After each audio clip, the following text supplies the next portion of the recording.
પ્રધાનમંત્રી નરેન્દ્ર મોદીએ ધનુષકોડીના કોઠંડા રામસ્વામી મંદિરમાં કરી પૂજા. અરિચલ મુનાઈની પણ લીધી મુલાકાત. અહીંથી જ શરૂ થયું હતું રામ સેતુનું નિર્માણ.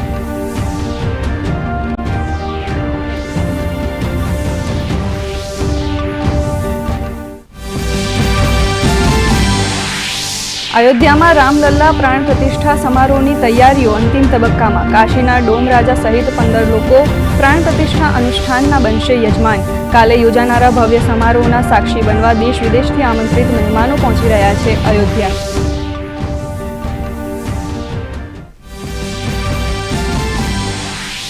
કેન્દ્રીય ગૃહમંત્રી અમિત શાહ છત્તીસગઢના પ્રવાસે. રાયપુરમાં છત્તીસગઢ વિધાનસભાના નવા ચૂંટાયેલા ધારાસભ્યોના પ્રબોધન કાર્યક્રમને કરશે સંબોધન.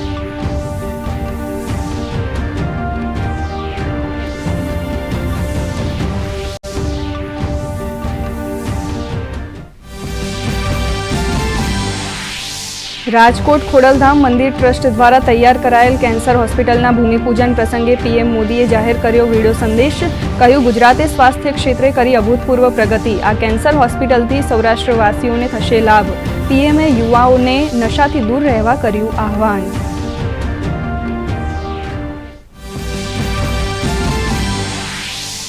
ખોડલધામ ટ્રસ્ટને 7 વર્ષ પૂર્ણ થતાં યોજાયેલ કાર્યક્રમમાં મુખ્યમંત્રી ભૂપેન્દ્ર પટેલે જણાવ્યું કે પીએમના નેતૃત્વમાં ગુજરાત બન્યું દેશનું ગ્રોથ એન્જિન. કેન્દ્રીય મંત્રી મનસુખ માંડવિયાએ ખોડલધામ સંસ્થાના સેવાકીય કાર્યોને બિરદાવ્યા. કાર્યક્રમમાં કૃષિમંત્રી રાઘવજી પટેલ, મંત્રી ભાનુબેન બાબરિયા રહ્યા ઉપસ્થિત. અયોધ્યામાં રામ મંદિર પ્રાણ પ્રતિષ્ઠા નિમિત્તે ભગવાન રામના રંગે રંગાયું ગુજરાત. ઠેર ઠેર કરાયો રોશનીથી શણગાર. તો ગામડા અને શહેરોમાં રામ નામની ધજાઓ અને બેનરો લગાવાયા. દ્વારકા જગત મંદિરમાં આવતીકાલે થશે વિશેષ અભિષેક પૂજન. ફટાકડાની ખરીદી માટે બજારોમાં ઉમટ્યા લોકો.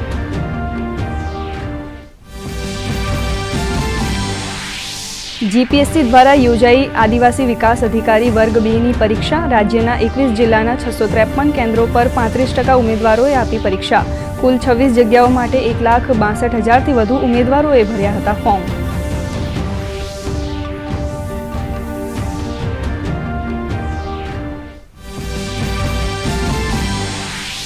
સાત્વિક સાઈરાજ, રેન્કી રેડ્ડી અને ચિરાગ શેટ્ટીની જોડી ઇન્ડિયા ઓપનની ફાઇનલમાં. સેમીફાઇનલમાં મલેશિયાની જોડીને માત આપી ફાઇનલમાં કર્યો પ્રવેશ.